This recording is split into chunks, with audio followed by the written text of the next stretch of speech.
Hello, I'm Terrill Welch, a landscape painter exposing the mystery in an ordinary day. And today I'm working on a large seascape painting.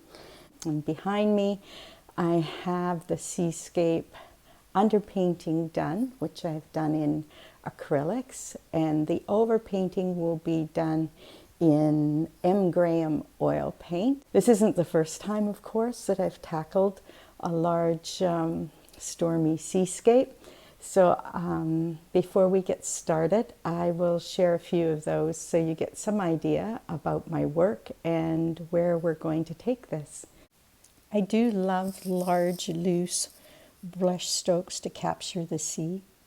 Other times it's the spray that catches my attention, or it could be the way the water rolls over the sandstone. Sometimes they're part of a series like the Red Line series. This gives you an idea anyway. My studio space is not particularly large, so there's going to be just enough room on that tripod for my phone to record the video and for me to work. And so I'm ready to squeeze out some paint and get us started. I tend to like a quiet studio, so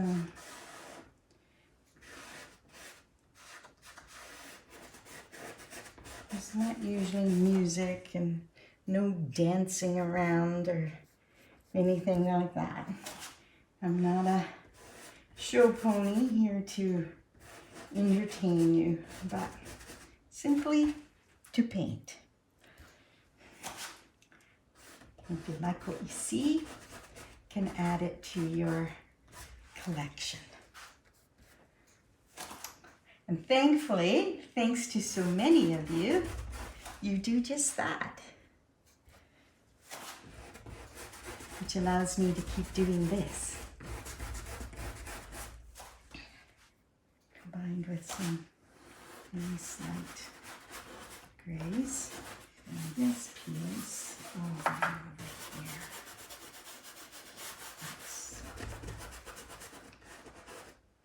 This line is kind of holds the tension of this one, so it's kind of butting up against it. That wave is coming in, which is really kind of what the sandstone does anyway. And the most significant patterns of the ocean kind of get worn into the sandstone. Next is to get some of these midnight blues in here. The ocean is actually only this color. It's only this color under certain conditions, and that is usually in the winter time when the angle of the sun is the strongest and after it's rained and rained and rained for days and the sun comes out. Then you get these deep midnight blue seas. I don't know, they just shock you when you see them and are incredibly beautiful. So these blues and these darks over here are going to have to create a tension between them because everything else is going to be quite a bit lighter. It'll be easier to kind of build it up. So I got my darkest darks and some of my lighter lights kind of almost in between, because this white here will be probably the lightest part, and there's another strip down here. And our sky.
So my intention for this painting is for it to have the same feeling as a small sketch, which means keeping the brush marks as loose and fluid and powerful as possible.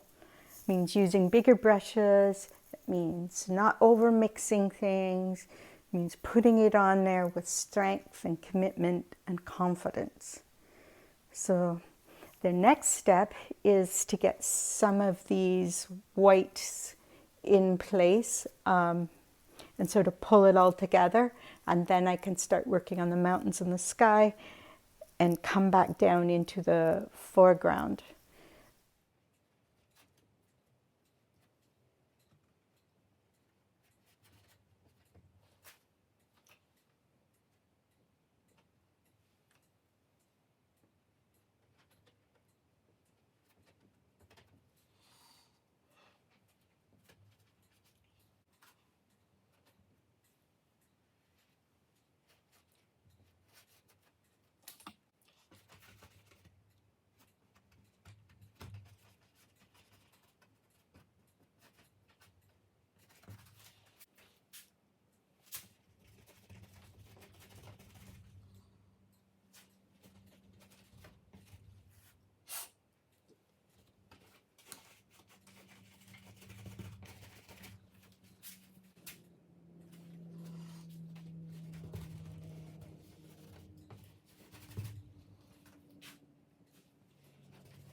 Well, can we say it's been, when I look at the clock, it's been 4 hours, and I'm going to quit for now.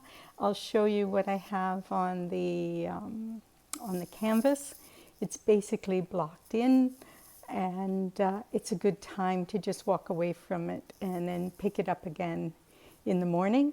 And as you can see, my studio is too bright with sun to work. I've been hanging on for the last 5-10 minutes, hoping a cloud would come over and cover things up, but that's not going to happen. So I'm going to head out for a walk and leave the painting for now.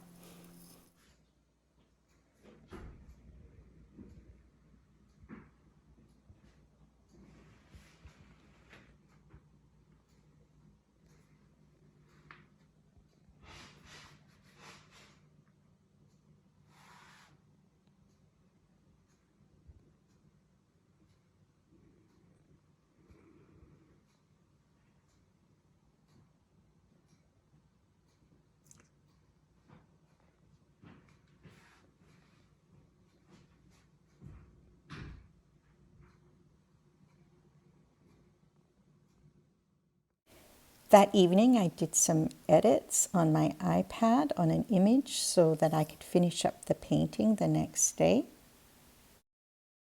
Here is your first glimpse of the finished painting resting.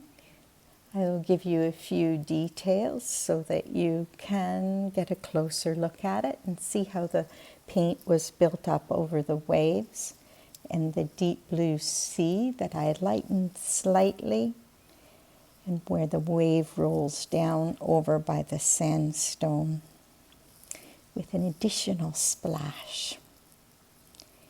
Here it is in a room view, and now it hangs in the gallery pod for you to be able to see it in person. Thank you for joining me on this painting adventure.